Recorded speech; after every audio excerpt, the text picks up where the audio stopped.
Eu ia chegar aqui depois desse louvor e só mandar a oração de envio, porque foi uma benção.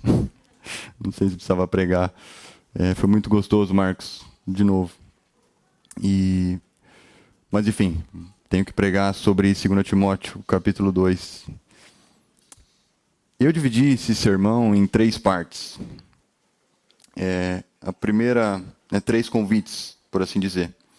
A primeira vai do versículo 1 até o 7, a segunda do 8 até o 10, e a terceira do 11 até o 13. Então, a primeira sessão é um convite para a gente se fortificar na fé, na graça. E Paulo começa falando assim: portanto, você, meu filho, fortifique-se na graça que é em Cristo. No primeiro momento, a gente tem um portanto que significa assim, tem alguma ideia sendo concluída aqui, no primeiro capítulo. Então, eu já vou aproveitar para lembrar aquilo que o Dani pregou há 1 mês e meio atrás, mais ou menos. E, basicamente, o que Paulo estava tentando comunicar para Timóteo é o seguinte: ele estava lembrando a ele que ele não se envergonhe do Evangelho, que ele não se envergonhe do Senhor, do testemunho, e de Paulo também, porque Paulo vivia preso. Vivia sendo preso, ele era solto, de repente estava preso. Aí aproveitava e escrevia uma carta. Então, assim, lembrou a Timóteo para não se envergonhar do Senhor e nem de Paulo, para suportar o sofrimento, no versículo 8 do capítulo 1, para guardar a fé com amor, aquela fé não fingida, que a gente viu no primeiro capítulo, e a sã doutrina, no versículo 13. E por último, ele lembrou daqueles que abandonaram Paulo. No final do capítulo, ele fala que muitos abandonaram a ele, mas somente Onesíforo permaneceu, que é mais ou menos um servo como Timóteo, assim, comparado, mas não tão amado como Timóteo, parece. E esse é o contexto, então, que Paulo vai continuar nessa sua carta, nesse primeiro versículo. E ele continua, né? Depois do portanto, ele fala assim: meu filho.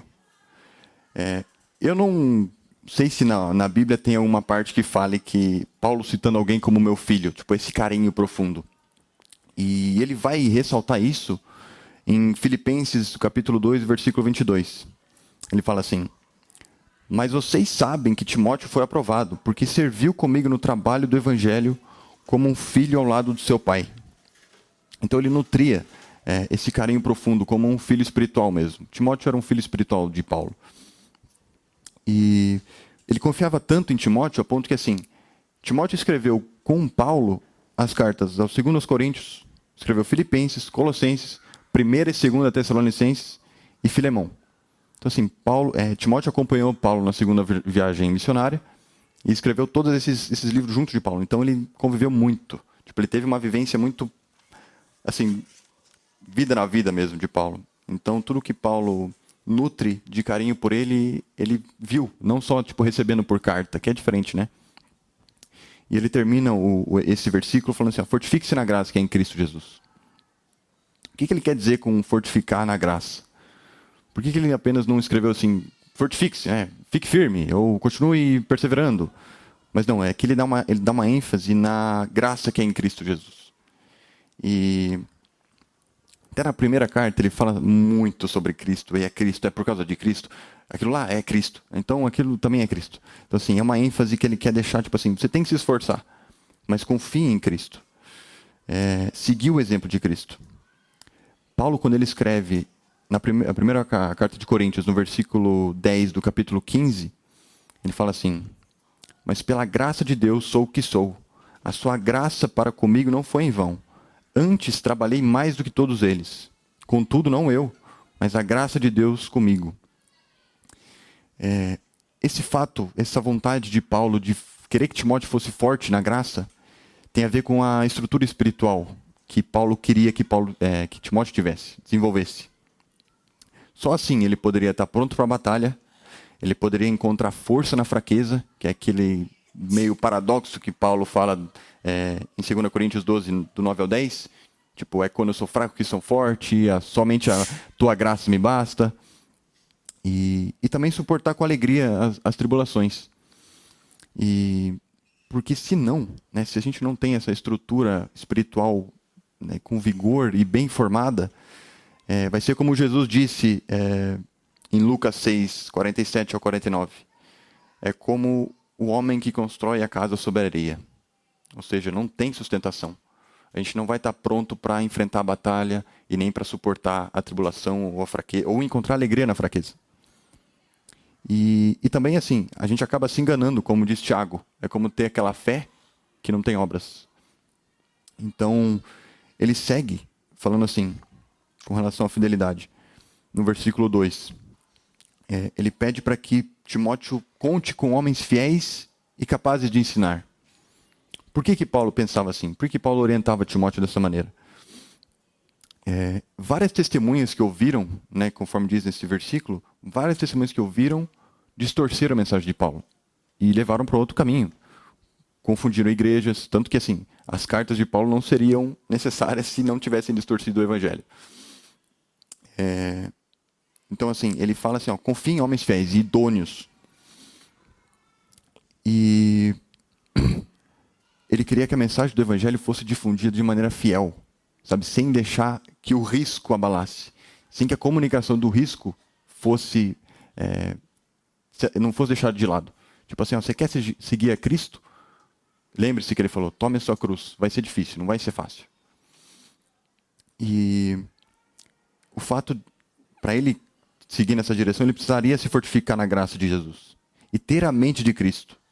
E ser fiel às palavras ensinadas pelo Espírito, como ele escreveu na primeira carta de Coríntios, no capítulo 2, do versículo 12 ao 16. Ele fala sobre ter essa mente de Cristo e ser fiel às palavras ensinadas pelo Espírito.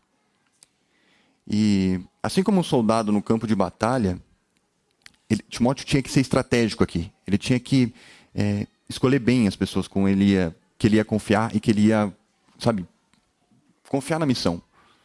Tem irmãos como Paulo teve a ele próprio, como um Timóteo do próprio Timóteo. Né? Por isso que o nome da mensagem também é legado do Evangelho. Paulo passando para Timóteo com a intenção que Timóteo espalhe também, difunda o Evangelho. E pelo fato de Paulo, né, no contexto do capítulo anterior, ter experimentado essa deserção tão grande, né, de muitas testemunhas simplesmente abandonando Paulo, muitos daqueles que se diziam irmãos abandonando Paulo, ele fala assim, fique firme, Timóteo, confie em homens fiéis. E aí ele fala no versículo 3 assim, suporte os sofrimentos como um bom soldado de Cristo. E ele não fala, note aqui que ele não fala somente um soldado. Ele poderia ter falado só um soldado, mas não, tem que ser um bom soldado. Porque a gente sabe que tem soldado ruim e soldado bom. Um soldado disciplinado e aquele que se revolta ou se rebela, enfim. Mas um bom soldado é aquele que sofre por seus companheiros. Pensando em campo de batalha, tem vários momentos de guerra que assim requer uma coragem extra, que assim, tipo, eu não faria isso se não fosse pelo meu irmão, se não fosse pelo meu companheiro de guerra. E o bom soldado tem sinônimo, né, aqui de uma conduta disciplinada, irrepreensível, honrada e firme. E além do mais, além disso, tem a ver com amizade também, tem a ver com companheirismo e tem a ver com disposição em dar a vida pelo outro. Essas são marcas de um bom soldado. E Paulo não só orientou a Timóteo, como ele exortou a ele também para enfrentar as dificuldades, pois elas certamente viriam. E elas vão vir, como está no capítulo 3, que provavelmente o Giovanni vai pregar. E que assim, vai acontecer, Timóteo. Então, assim, esteja preparado, ouça o que eu estou te falando já. E a questão principal desse versículo é assim, a questão é sofrer como alguém salvo pelo Deus eterno, e não como alguém condenado. É isso que a graça de Cristo nos oferece. É diferente quando a gente sofre quando tem uma comunidade. Aqui na nossa igreja a gente teve alguns exemplos já de pessoas que estavam sofrendo e assim, a comunidade acolheu. A igreja respondeu ao chamado.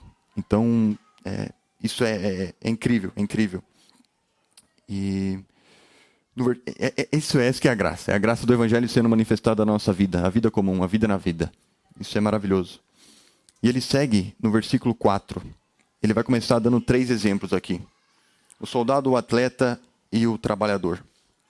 Começando pelo soldado, ele fala, é o soldado em relação à sua vida civil e ele querer agradar quem o alistou.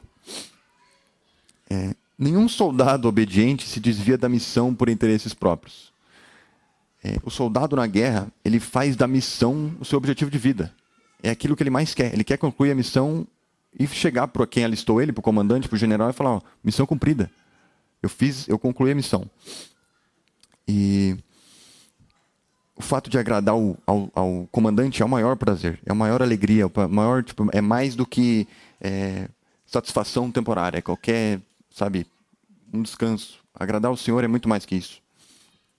E um soldado de Cristo não se deixa levar por ambições mundanas, paixões fúteis, dinheiro ou poder, que são praticamente a nossa tentação de hoje, né? Uma distração, uma Netflix, enfim. E nós fomos resgatados para fazer parte do reino de Deus, de uma maneira que a nossa vida seja evidência disso. De maneira que, assim, o nosso falar, o nosso agir transpareça que a gente faz parte de algo diferente, fora da dinâmica desse mundo. Que assim, você trabalhou, você recebeu. Você trabalhou mais um pouco, você recebeu. Mas aqui não, às vezes você vai trabalhar um monte e não vai receber nada. Às vezes você não vai trabalhar nada e recebeu muito. Essa é a questão da graça de Deus, que assim, só Ele pode compreender. E a gente só usufrui, no caso, né? E é uma maravilha isso. Uma ilustração, para ficar fácil a compreensão, daquela série chamada Band of Brothers, que é uma série de guerra, talvez a melhor série de guerra já feita. Ela é de 2001.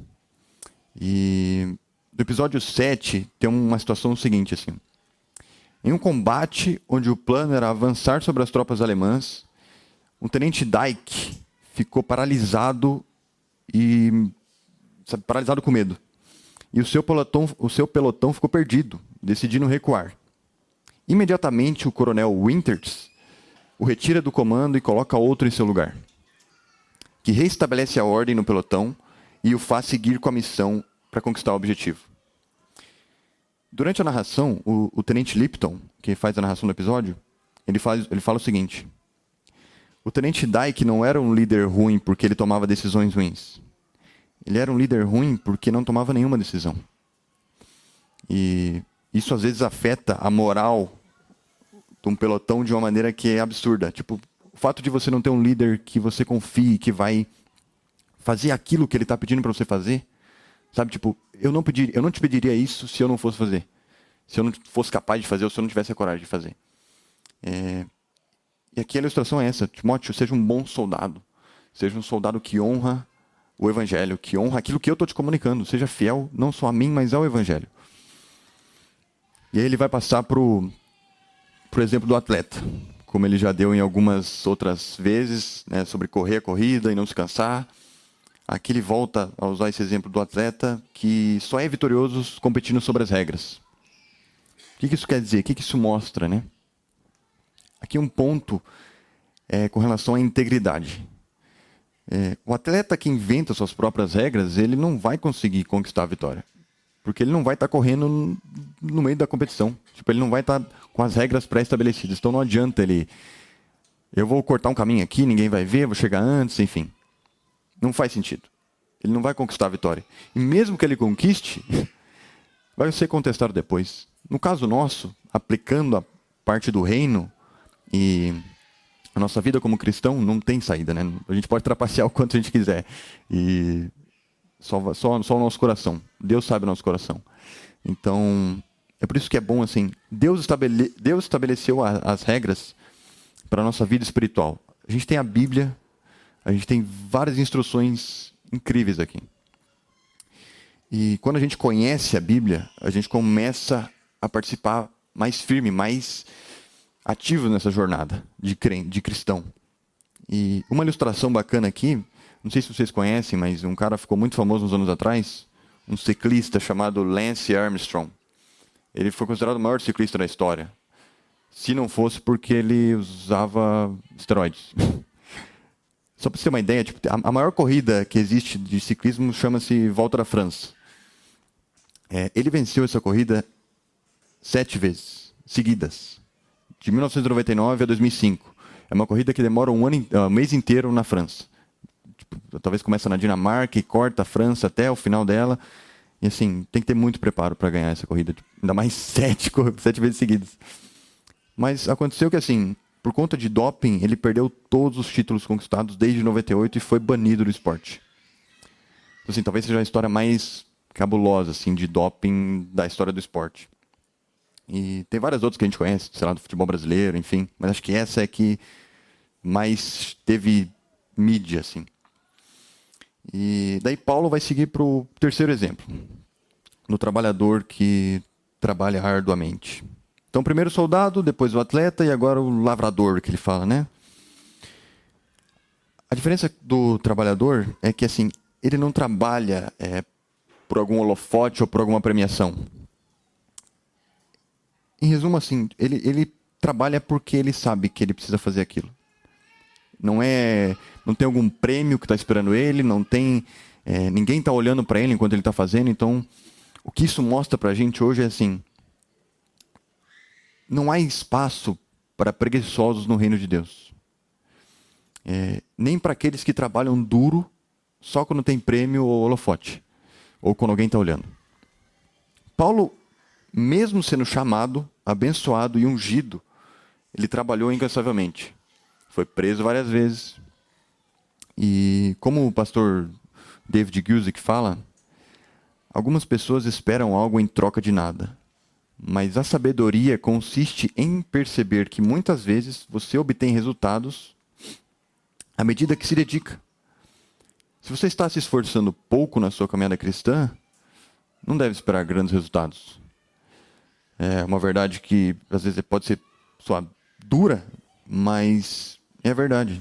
É verdade assim. Isso vale para tudo, não só para a vida cristã. Sempre quando a gente quer alcançar um objetivo e a gente não se dedica, é muito mais difícil a gente conquistar. E assim como se a gente se dedicar à palavra, se a gente se debruçar, ler e entender o que está escrito aqui, de maneira que assim o nosso coração seja transformado de verdade, e que a gente sinta isso, não tem erro, não tem... as coisas vão começar a fluir. A vida vai começar a brotar de verdade. Esse fardo leve que Jesus prometeu, ele vai começar a aparecer. E um ponto interessante desse versículo é o final dele, que fala que assim, o trabalhador ele trabalha arduamente, mas ele deve ser o primeiro a participar dos frutos. No primeiro momento pode ser um sentido de oferta, ou assim, eu vou pegar assim, a primícia vai ficar para mim. Só que o sentido desse versículo é que aquele que ministra, ele tem que aprender primeiro, ele tem que ser transformado primeiro. Então, como eu estou aqui hoje, o tanto que esse texto me transformou, ou que eu aprendi com ele, é incrível. O fato de Deus mexeu muito comigo. Deus, eu não estou aqui só comunicando da parte dele para vocês, mas assim, ele me usou, me transformou muito. Assim como quando foi na vez que eu falei no Open sobre adoração, e eu aprendi muita coisa. Isso aqui também está sendo um aprendizado muito diferente para mim, e assim, está me esticando. E nesse sentido, assim, então aquele que ministra, que apreenda primeiro e seja transformado por aquilo que prega. Tem que haver coerência no seu estilo de vida. Aquilo que eu prego, eu tenho que fazer, eu tenho que agir, eu tenho que viver.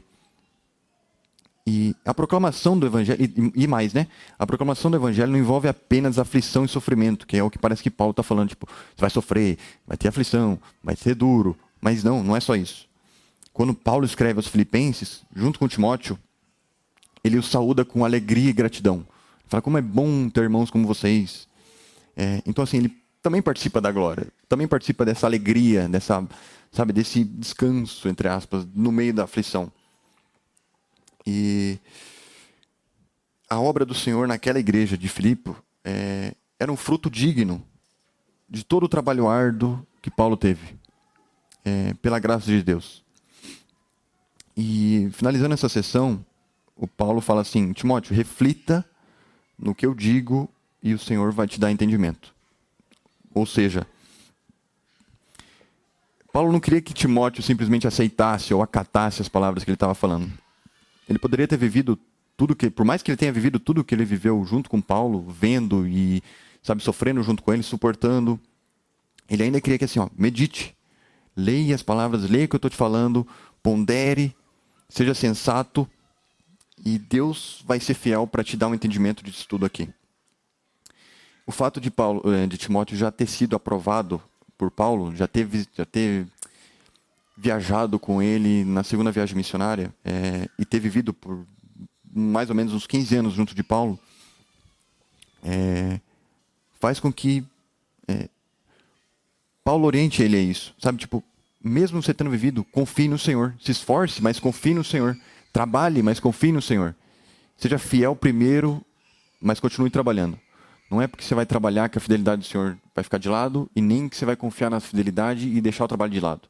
É um equilíbrio entre as duas coisas, e Deus é fiel na sua palavra para abençoar aqueles que trabalham e o buscam de maneira equilibrada. Como diz em Provérbios, no capítulo 2, no versículo 1 ao 6, Salomão vai falar assim: meu filho, se você aceitar as minhas palavras e guardar no coração os meus mandamentos, se der ouvidos à sabedoria e inclinar o coração para o discernimento, se clamar por entendimento e por discernimento gritar bem alto, se procurar a sabedoria como se procura a prata e buscá-la como quem busca um tesouro escondido, então você entenderá o que é temer ao Senhor e achará o conhecimento de Deus. Pois o Deus é quem dá sabedoria, da sua boca procedem o conhecimento e o discernimento. Então, assim, acho que mais claro que isso é bem difícil. Mas um livro que eu gostei de ler, e assim, só o título dele que eu vou mencionar, é um do John Stott, que assim, ele fala, o nome do livro é Crer é Também Pensar.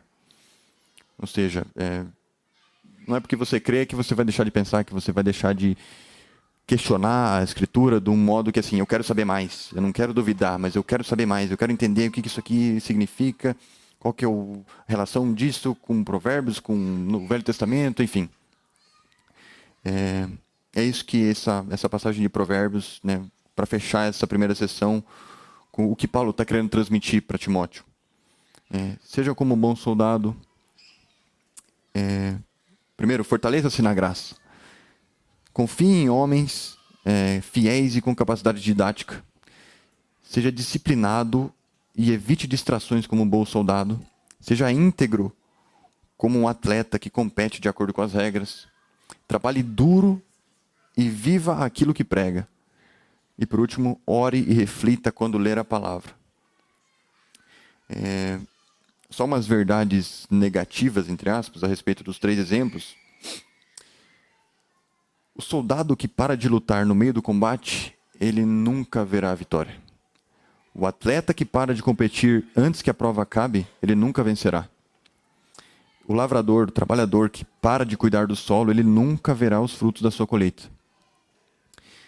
E Deus dá entendimento àqueles que se esforçam em conhecer a tua palavra.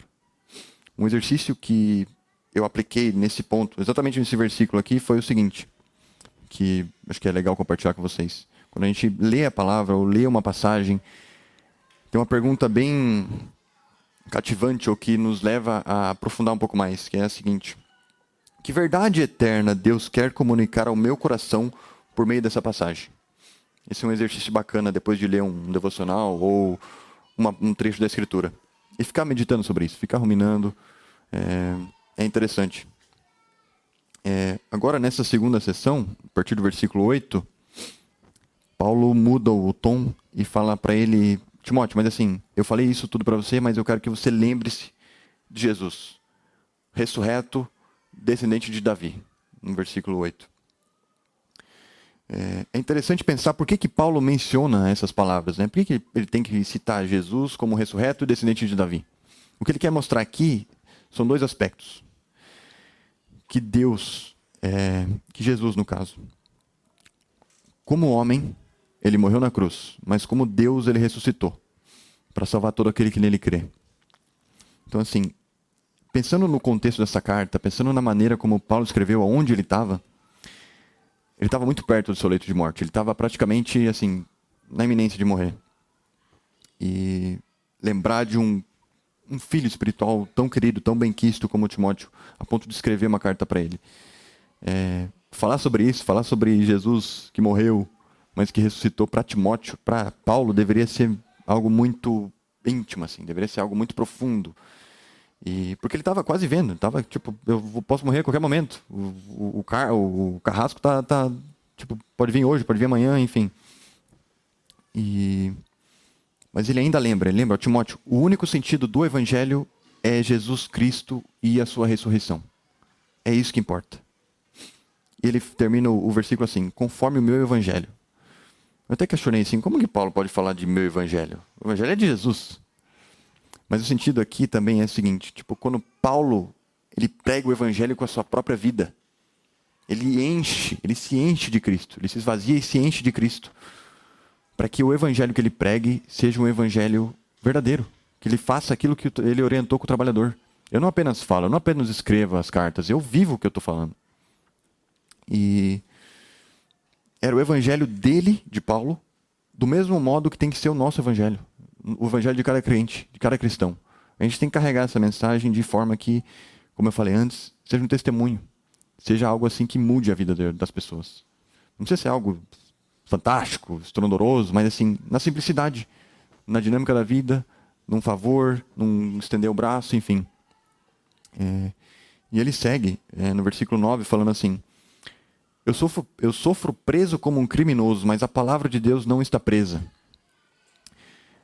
Aqui, por que Paulo fala que sofre preso como um criminoso? O contexto é o seguinte: ele estava sofrendo o seu pior cárcere. Ele nunca, ou melhor, tipo, as outras prisões de Paulo era meio que tipo semi-aberto, ou em um lugar mais acessível, assim, porque ele não era preso como um criminoso. Ele era preso como um, você não tá a favor do rei, do imperador, né? Era um crime, mas um crime menor. O que aconteceu na cidade de Roma foi o seguinte: ele estava preso em Roma. Um grande incêndio destruiu boa parte de Roma. E dizem que foi o próprio imperador Nero, que era na época de Paulo, onde ele escreveu a carta, o próprio imperador Nero que colocou fogo na cidade, como parte de um plano maluco de renovação urbana. As chamas acabaram com muitos bairros pobres e quando o povo se revoltou, Nero jogou a culpa dos cristãos. Depois disso, ele mandou prender vários deles, possivelmente Paulo estando entre eles. Então Nero queima a cidade, depois coloca a culpa nos cristãos, e Paulo é preso como um criminoso de fato. Tipo, você foi culpado de colocar fogo na minha cidade. Então por isso que ele tem, nesse caso, uma prisão mais árdua, mais sofrível. Mas mesmo assim, tipo, mesmo estando na pior prisão, ele chega talvez à maior conclusão que ele pode chegar, que diz que a palavra de Deus não está presa. A palavra de Deus está livre e ela avança mesmo que ele esteja preso. Então Paulo, mesmo preso, ele se alegra na certeza de que a palavra está livre, na certeza de que ele recebe irmãos vindo de outras cidades, de Éfeso, de Esmirna, de Colossos, de cidades próximas, e dando uma boa nova, falando o que está acontecendo na igreja, falando o que está acontecendo com o povo, com a cidade. E a palavra da verdade, ela nunca poderá ser presa ou parada. Se a gente vê no Salmo 119, 89, diz o seguinte: para sempre, ó Senhor, a tua palavra permanece no céu. E em Isaías 40, versículo 8, diz assim: o capim seca e as flores murcham, mas a palavra de nosso Deus permanece para sempre. Não há nada que triunfe sobre a palavra de Deus. Essa é a conclusão de Paulo. E aí ele chega no versículo 10, falando que tudo suporta por causa dos eleitos, pela salvação deles com glória eterna. Assim como Paulo escreveu aos Filipenses, do capítulo 1, do versículo 12 ao 14, tudo que ele sofria tinha a ver com o amor que ele tinha pelo Evangelho. E não só pelo Evangelho, mas pelo povo de Deus. Por aqueles que se colocavam na missão, que se perseveravam na missão. E lá em Filipenses, nesse capítulo, você consegue ter uma ideia do contexto por trás dessa mensagem de Paulo. Ele se alegrava em saber que todo o seu sofrimento contribuía para transformar a vida de muitos. E ele imitava a Cristo, que conforme Hebreus, no capítulo 12, versículo 2, diz assim: Cristo, pela alegria que lhe fora proposta, suportou a cruz, desprezando a vergonha, e assentou-se à direita do trono de Deus. Mesmo passando por toda a vergonha que a morte de cruz carregava, Cristo se deu por nós, por meio da cruz. Ele morreu na cruz. Então é por isso que Paulo suportava tudo por causa dos eleitos. Tipo, aqueles que são salvos, merecem o meu sofrimento, merecem que eu seja castigado fisicamente.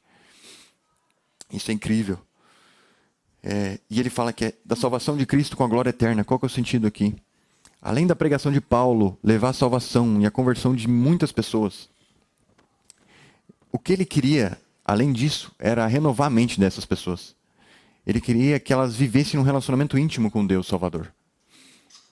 Ele queria que elas crescessem em conhecimento, amadurecessem a fé e enxergassem a glória que só existe em Cristo, só existe em Deus. Ao mesmo tempo, há um incentivo para os eleitos cuidarem uns dos outros. Aqueles que são salvos, conforme Hebreus, capítulo 3, versículo 13 a 14.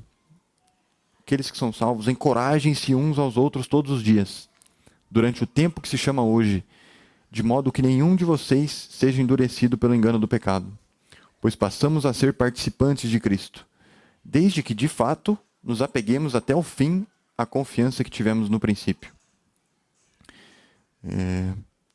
E algumas considerações para finalizar essa segunda parte, esse segundo convite. Não sei se eu falei, mas quem está anotando, na segunda sessão o convite é para lembrar. E assim como quem estava no culto de Páscoa, é interessante pensar que o Matt falou uma parte que assim, tem vezes que Deus não vai te falar algo novo. Tem vezes que Ele só vai te lembrar de algo que Ele já falou. Tem algo que você carrega, mas que assim, está morto, está lá embaixo, está enterrado. E Deus só precisa te lembrar disso. Então, essa mensagem de Paulo para Timóteo, lembre-se de Cristo, carrega toda essa mensagem por trás. Quando a gente lembra de Cristo, a gente coloca a nossa mente nele, a gente aprofunda a presença e Ele vai revelando as coisas para a gente. Ele vai falando com o nosso coração, nos revelando aquilo que tem de podre e colocando o Espírito dele também. Então, assim, algumas dessas considerações.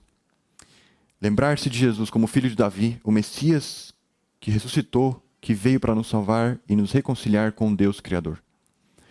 Pregar essa mensagem não é fácil e haverá um custo, como o próprio título. Mas se a gente permanecer fiel a ela, Deus nos honrará na terra e no céu.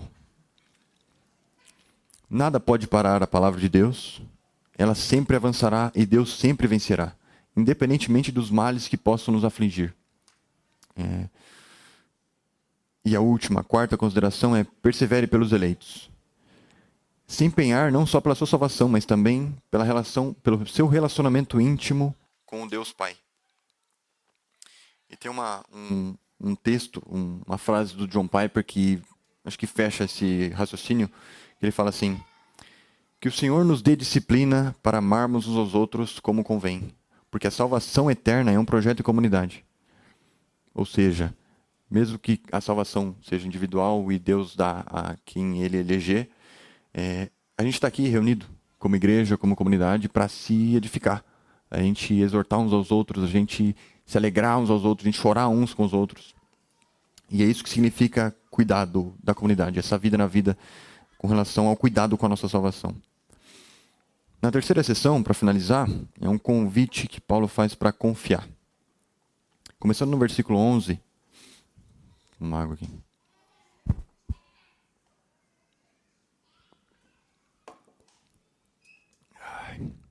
Ele diz assim: tenha isto como palavra de confiança. Se morremos com ele, viveremos com ele. Isso é incrível. Paulo estava na iminência de ser executado, como eu já falei, mas ele também estava na iminência de entrar na glória. Ele estava na iminência de conhecer Cristo face a face. Mesmo sendo uma realidade física, Paulo também lembra Timóteo da realidade espiritual da vida.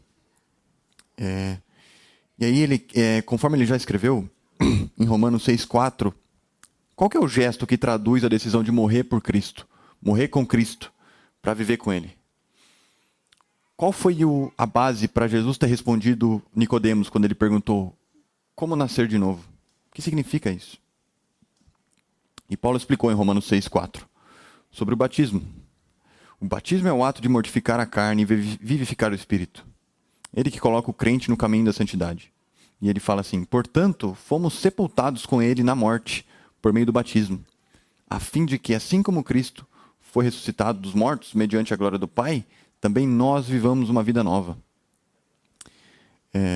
Isso é uma esperança magnífica para a gente, para cada crente, para cada pessoa que tem Jesus no coração e tem Deus como Pai e Senhor e Salvador. Porque nos dá esperança, nos dá uma esperança viva de verdade. E isso acho que é o maior presente, é o que vai nos sustentar na tribulação, na dificuldade, na alegria, na fartura, na falta. E tem um exemplo que eu gosto, que num filme chamado Blade Runner também, o primeiro, eu gosto dos dois, na verdade, mas o primeiro acho que apela mais para o sentido da frase, que tem um replicante lá no filme, depois vocês assistam em casa aí, é um filme muito bom mesmo, vale a pena, chamado Roy Batty, o nome do replicante. No finalzinho do filme ele fala assim: todos esses momentos se perderão no tempo como lágrimas na chuva. O replicante é um cara que não tem vida, é um cara criado, meio que um robô humanoide que é para ser uma réplica do ser humano, mas ele não é ser humano. E ele chega nessa conclusão. Um cara que não tem sentimento, sensação ou vida, ele chega a essa conclusão, tipo, de que serviu minha vida? De que sabe, sem esperança, eu vou morrer e acabou? E acho que pessoas que não têm essa esperança, que, sabe, não entendem a vida, enxergam a vida como transitória e a morte como inevitável, que é a realidade. Mas nós como cristãos temos muito mais que isso. Temos uma vida eterna nos esperando para hoje já. Para além, mas para hoje já. E Paulo continua no versículo 12 falando assim: se perseveramos, com ele também reinaremos. E se o negarmos, ele também nos negará. A perseverança é a marca do cristão fiel. Quando Paulo fala em Romanos capítulo 5, versículo 3 a 5, ele explica como que essa dinâmica funciona. Como relacionar a perseverança com o reino, com o reinar. Ele fala que assim: a tribulação produz perseverança, que gera um caráter aprovado, que por sua vez nos dá esperança que não decepciona. E é essa esperança viva de que reinaremos com ele eternamente que nos ajuda a experimentar a graça nas tribulações, nas dificuldades, no sofrimento. E como diz um pastor chamado Alistair Begg, ele fala assim: ó, experimentar da graça nos faz provar da sua misericórdia, da misericórdia de Deus, que produz gratidão em nosso coração, que nos leva à obediência e ao amadurecimento, fazendo com que olhemos para o testemunho cristão não só como um dever, mas como um privilégio. É isso que mostra para a gente assim que existe prazer, existe satisfação verdadeira em ser cristão. Não é só sofrimento, ou dor, ou perseguição. Tem alegria também. E Deus é muito bom quando a gente percebe. Mas Ele também é justo. E quando a gente o nega, Ele também nos nega. É por isso que ele volta a lembrar da importância de não negar o Evangelho.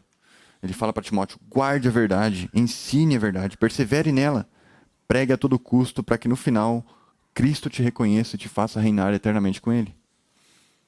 E o próprio Jesus disse, lá em Mateus capítulo 10, versículo 33, aquele que me negar diante dos homens, eu também o negarei diante do meu Pai que está nos céus. Um versículo antes ele fala que aquele que me confessar perante os homens, eu vou confessar perante a Deus. Então, mas é uma justiça. Quem nega, Deus também negará. E Paulo finaliza o versículo 13 falando assim: se somos infiéis, ele permanece fiel e não pode negar-se a si mesmo. O que significa isso? Qual é o sentido? A fidelidade de Deus permanece para todo sempre. Mesmo que o nosso coração, que o meu coração me engane, e que o nosso coração nos engane, e nos tire do caminho, Ele nos espera pacientemente. A exemplo do pai do filho pródigo, que esperou o filho fielmente, e quando o viu, ele fez uma grande festa. Ele recebeu como um pai que nunca perdeu a fé no próprio filho. Mas isso não significa que Ele vai nos salvar mesmo que a gente seja infiel. Não faz sentido isso. Não faz sentido. Ele é fiel à sua própria natureza. Ele é fiel. Deus é fiel a Deus. E como o pastor Chuck falava, o fato de não crermos não muda o fato de Deus continuar sendo Deus. Tipo, a gente crendo ou não, Deus vai continuar sendo Deus. A verdade de que Deus permanece radicalmente fiel a Ele mesmo deve ser um motivo de grande alegria para nós cristãos. Porque toda a promessa que Ele fez na Bíblia ou no coração de cada um, a gente pode ter certeza que ela vai se cumprir.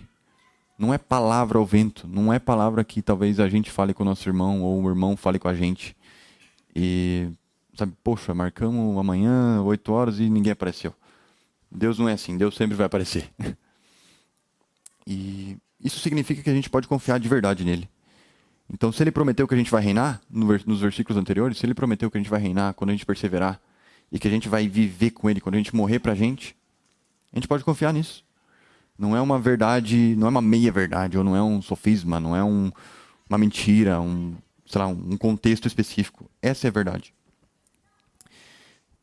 Só resta a nós morrermos para aquilo que a gente tem e exaltá-lo e perseverar com ele até o fim. Algumas considerações para essa terceira sessão são o seguinte, né? Fazer um apanhado. Se abrirmos mão do que mais amamos em favor de Cristo, teremos o privilégio de viver e reinar com Ele. Se valorizamos mais a nossa vida e seus prazeres, não o teremos como um tesouro eterno, nem viveremos com Ele eternamente. Essa é uma verdade ao contrário. Deus é fiel a si mesmo e isso é uma excelente notícia, pois serve de fundamento para todas as promessas dele para nós. Eu acabei de falar. E a última consideração é que quando a gente crê de verdade nas promessas, a nossa esperança é renovada e a nossa mente é transformada para que a gente consiga viver perseverando nas tribulações. Porque, de fato, é inevitável que a gente vai passar por tempos difíceis, seja material ou de vida, quando algum parente está, sei lá, doente ou prestes a morrer, ou no hospital, enfim. Tem vários momentos onde a gente vai sofrer, mas Paulo quer mostrar para Timóteo aqui que se ele permanecer fiel, se ele perseverar, mesmo na dor, na tribulação, no sofrimento, Deus vai honrar o nome dele. Deus vai honrar e vai ser fiel, vai continuar sendo fiel. E para concluir, eu queria exemplificar uma história do bispo chamado Policarpo. Ele está de acordo com o livro dos Mártires. Para vocês terem ideia, o livro dos Mártires foi escrito em 1563. John Fox escreveu ele. Essa é a história aqui. Ó. Durante o reinado de Marco Aurélio, a perseguição romana aos primeiros cristãos era implacável. Foi nesse tempo que Policarpo, bispo de Esmirna, um dos primeiros líderes da igreja cristã e discípulo direto do apóstolo João, o amado, foi capturado e preso aos 86 anos de idade. Quando chegou o dia da sua execução, os soldados acenderam a fogueira e prepararam-se para queimá-lo vivo. Naquela época, queimar cristão era, ou não só cristão, mas queimar os presos que não andavam segundo as regras do rei ou do imperador, era passível de colocar numa estaca e queimar. Então, por isso que tem aquelas histórias onde os cristãos serviam de poste de luz nas cidades em Roma ou nas cidades próximas, né? Porque eles estavam sendo queimados ali.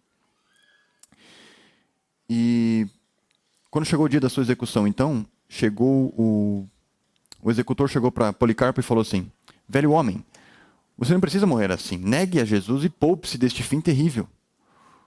Com a voz firme e olhar sereno, Policarpo respondeu: há mais de 80 anos eu o sirvo, e ele jamais me abandonou ou falhou comigo. Como poderia eu negar agora o meu Senhor e Salvador? O carrasco insistiu: o fogo será intenso. E Policarpo replicou: não tão intenso quanto o fogo eterno que aguarda aqueles que não conhecem a Cristo. Então eles acenderam as chamas ao redor do seu corpo e o fogo parecia cercá-lo sem o tocar. Diante daquela cena inexplicável, o soldado romano atravessou o corpo de Policarpo com uma lança. E o sangue que jorrou foi tanto que apagou a chama da fogueira. Ainda assim, até seu último suspiro, Policarpo não negou a Cristo. É incrível que assim, a gente pode ver esses exemplos em cada apóstolo da Bíblia, eu acho. Mas ainda assim, tipo, exemplos como esse nos fazem pensar de maneira mais, sabe assim, tipo, poxa vida, isso é uma realidade, isso é o que está acontecendo hoje. Como o Marcos falou na Índia, pessoas sendo mortas. Na Nigéria, vários cristãos sendo mortos também por causa da guerra. O contexto que a gente vive é um contexto muito confortável, a gente pode dizer, né? Aqui em Curitiba, ou aqui no Brasil, comparado a essas nações onde tem muita perseguição. Mas a verdade de Deus é igual para lá e para cá. Se a gente permanecer fiel aqui, aquilo que nos traz dor aqui, Deus promete estar junto. E aqueles também. E é bom que a gente lembre deles, porque eles estão sofrendo também. E eu queria fechar esse sermão com 3 aplicações, 3 perguntas que gerem ações na nossa vida. Nós temos nos fortificado na graça de Cristo para suportar os nossos sofrimentos e dos nossos irmãos? 2. A lembrança de Jesus morto e ressurreto nos impulsiona a alcançar os nossos amigos não salvos? E quão grande é o nosso desejo de viver e reinar com o Deus eterno? Eu acho que essas são aplicações que, assim, compensa a gente examinar o nosso coração durante a semana e ruminar sobre isso, pensar sobre isso, refletir. E até no nosso meio, assim, a gente pode ter pessoas que estão com dificuldade de perseverar, sabe, de que não acreditam que estão sofrendo do que estão sofrendo. E às vezes a gente pode ir com uma mensagem, ou com um bom dia, ou com um simples, sei lá, pagar um café para alguém, se reunir, fazer diferença na vida dessas pessoas. Mostrar que realmente a gente tem uma luz e um sal diferente. Então, eu queria fechar esse texto orando e agradecendo pela palavra. Né? Fechamos as 3 sessões, os 3 convites. E se você puder fechar os seus olhos também, a gente finaliza o texto aqui.